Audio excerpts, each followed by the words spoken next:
and 1,500 people who are now in Queensland needing to be contact traced. You saw the Victorian Premier announce a 5-day lockdown in Victoria, and we certainly welcome that announcement. That's the third similar lockdown, so this follows the lockdown we did here in Greater Brisbane, the Perth lockdown, and we hope that this third hammer-style lockdown will be just as effective as the last two. Our contact tracers here in Queensland are racing to contact those individuals. They have all been now messaged. We've stood up our additional contact tracing resources to ensure that they can do that. But we need to give them time to contact those people before we have to add additional contacts to that list. And so today we're announcing that from 1 a.m. Saturday, we will close the Queensland border to people who have been in Greater Melbourne for a period of 14 days. That's the same 36 local government areas that we included last time we declared Greater Melbourne to be a hotspot. That is an escalation on what we announced yesterday, which was that from 1 a.m. people would need to fill out a declaration. They now will not be able to come here. Of course, in practice for the next 5 days, that won't make much difference because coming to Queensland will not be an allowable reason for people to leave their homes in Victoria.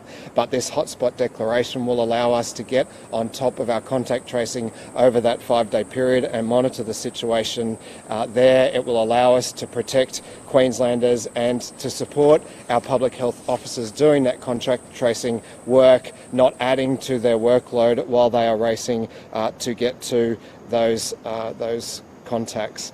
Let me say finally that I'm sure all Queenslanders wish our friends and our family and all Victorians all the best through this lockdown. We were there not that long ago. We were there for our friends in Victoria last year during their very, very long lockdown, and we certainly hope that this 5 days is long enough for them to put into quarantine anyone who may have been in contact. Thank you, everyone. I'm pleased to announce today we've had no new cases in Queensland again, so the second day in a row. But as the Deputy Premier said, since we spoke yesterday, the Victoria outbreak associated with the Holiday Inn has added an extra 3 cases. Now, those cases are all linked to either the Holiday Inn or close contacts of those cases. But what we're seeing with each extra case that is associated with that outbreak, it adds extra infectious days in community.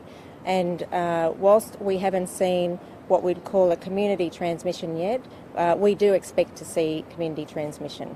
And then when one of those cases detected was then found to be infectious at the domestic airport on Tuesday the 9th, that of course then leads to a whole other response requiring the identification and contacting of approximately 1,500 people who've travelled through that terminal to Queensland on that day, who will be required to quarantine for 14 days until further notice. So because of that is why I've made the decision to recommend to close the border to Victoria from 1 a.m. on Saturday. And we're very pleased that our Victorian colleagues have also, for the same reasons really, have now announced a 5-day lockdown as well of Victoria, which will really allow them to get on top of the situation and get ahead of this virus. This particular virus, which we know is the UK variant of concern, does transmit very quickly. So whilst the Victorian contact tracers have been doing an excellent job really in identifying cases and contacting contacts, by the time they do that, often the close contacts of the case are already infected, and so it's very difficult to get ahead of this virus, and that's what we're seeing now. And so the 5-day lockdown there will certainly support them to get ahead of the situation, and we'd like to support our own contact tracers and Victoria as well. We recognise that closing the borders is difficult for everybody, and in this particular instance, because we haven't seen community transmission, we will review it at 14 days rather than the usual 28 days, but I think that's time that we need to really understand the situation in Victoria.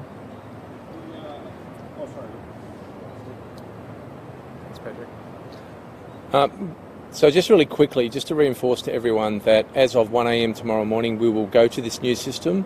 That will involve, for anyone coming out of Victoria, the requirement to have a border declaration pass. The best thing they can do is, as that system goes live later today, that they get online, apply for it. What the system will do will take them where they need to go in terms of, if they're coming out of Greater Melbourne, what the requirements are, whether they can enter or not, and also if they're coming out of more regional Victoria, about how they can enter. So very, very important, anyone coming out of Victoria must get online and apply for their border declaration pass, otherwise they will not be permitted entry into Queensland. They will know through that system whether they can enter or not. The other thing I'd like to mention is for Queenslanders who are intending to travel to Victoria at the moment, they must be aware of what their requirements are locally, which is a 5-day lockdown, and that they will then be subject to the same requirements coming back into our state. And just a final reminder that anyone who deliberately lies or misleads at the border will face a fine of up to $4,000 for false declarations. Thank you. I understand that New South Wales has made some orders relating to Melbourne Airport Terminal 4, and on February 9, 4:45 a.m. to 2 p.m. Is Queensland going to follow suit there, and how many people, do we have any idea how many Queenslanders might have been in there at the time?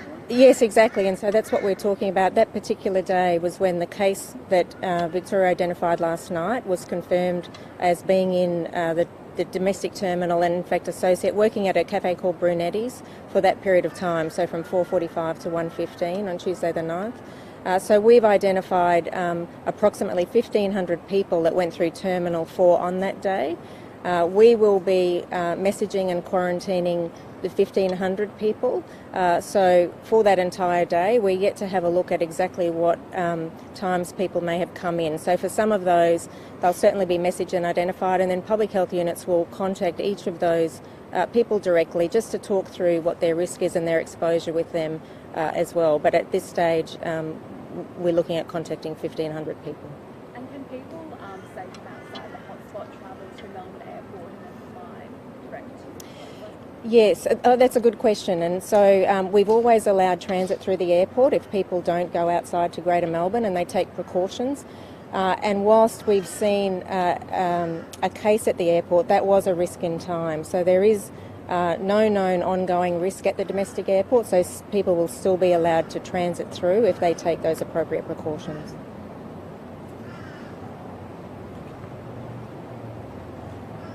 All good? Deputy Premier, could I just get you...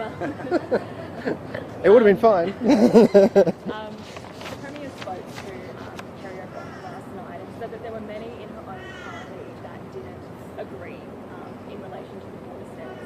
Did you agree as when you were Health Minister, and who are these people that she's referring to? Look, I think any of you who observed us last year would know that the Premier and I were in lockstep in supporting the advice that we were receiving from the Chief Health Officer. I'm not going to get into the detail of other internal discussions, but certainly I was always and continue to be very, very supportive of the decisions made by both the Premier and Dr. Young.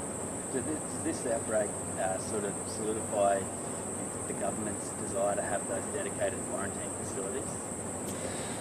Well, I think one thing we can say is that Victoria probably wouldn't be going into this kind of lockdown if there was dedicated national quarantine facilities.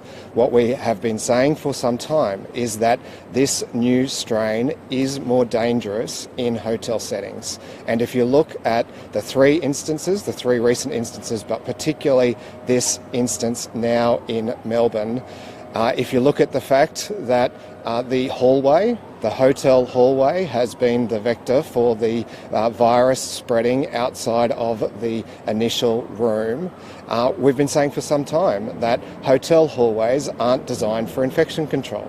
They're not ventilated, they're not air conditioned, the air isn't filtered. And if you built a purpose-built quarantine facility, or used, for example, a mining camp or another quarantine facility where there were cabins and where the doors open to the open air, which we know has a much lower infection risk, then you likely wouldn't have had those infections. We've also said that hotel workforces are generally often casualised. They are people who to make ends meet, have to do other jobs. They drive Ubers, they work at airports.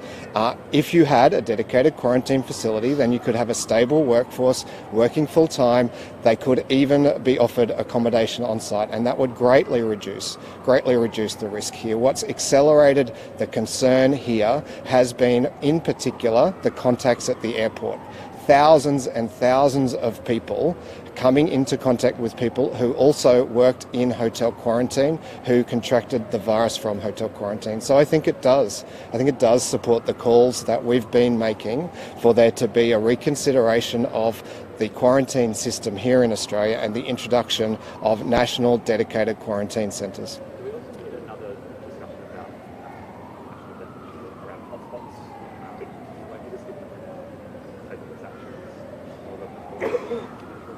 I think increasingly what we're seeing is that the states and territories are acting as one on these hotspots. So you see in this case, Victoria make an announcement and we are implementing, reciprocating effectively what they have put in place. That's similar to what happened with Perth and with Brisbane.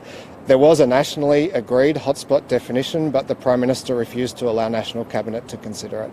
I might ask the Chief Health Officer to see if she has anything to add about hotspots. I support what the Deputy Premier has said. I think increasingly we are seeing states and territories work together and really consider the risk of every situation. You know, the challenge of a national definition is every situation we're seeing is different, and now what we're seeing is every virus can be a little different as well, and so you have to consider the situation before you, and it's not defined easily, but certainly AHPPC, when there is an outbreak in a jurisdiction, meets every day and does discuss these aspects, and you know, as we've seen today, that I think we agree on the risk as Victoria have, and we've acted differently because they're managing the outbreak actively, whereas we're managing some of, you know, the return travellers. But I think I'd agree that I think the states and territories and the Commonwealth are acting together quite consistently. So Victorian authorities, did they, I guess, suggest that the hotspot be declared here, similar to what was done? No, what we do at AHPPC is discuss the outbreak. So we talk about risk.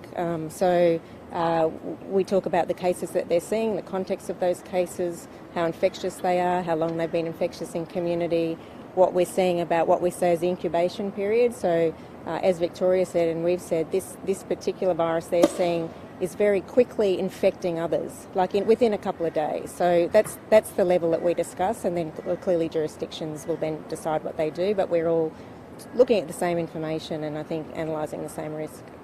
And in terms of the people who've recently come to Melbourne, how are authorities tracing them? Like, do we have a breakdown of places where they've been, what cities they've travelled to?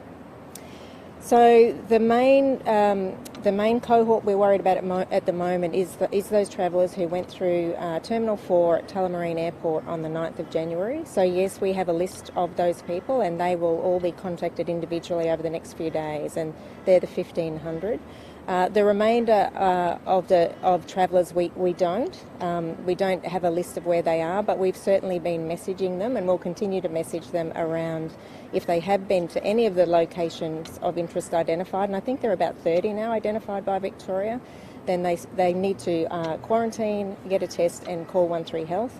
And we've been messaging for quite some time now, since the 29th of January, that anyone who's entered Queensland from Greater Melbourne, we recommend get a test and isolate until they're negative. So we've been doing that for some time, but without the border closure, we don't know where people have been, and I think that's why the closure of the borders gives us that added assurance whilst the outbreak, Victoria manages to get the outbreak under control. And in terms of that cohort you mentioned, how scattered are they?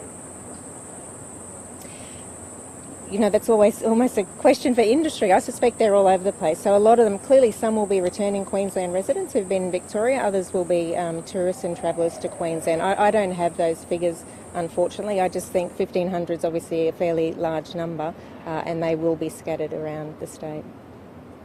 Deputy Commissioner, just one clarifying point on borders.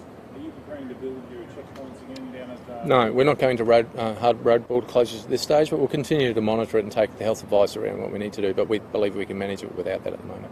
Thank you. All good. Thank you.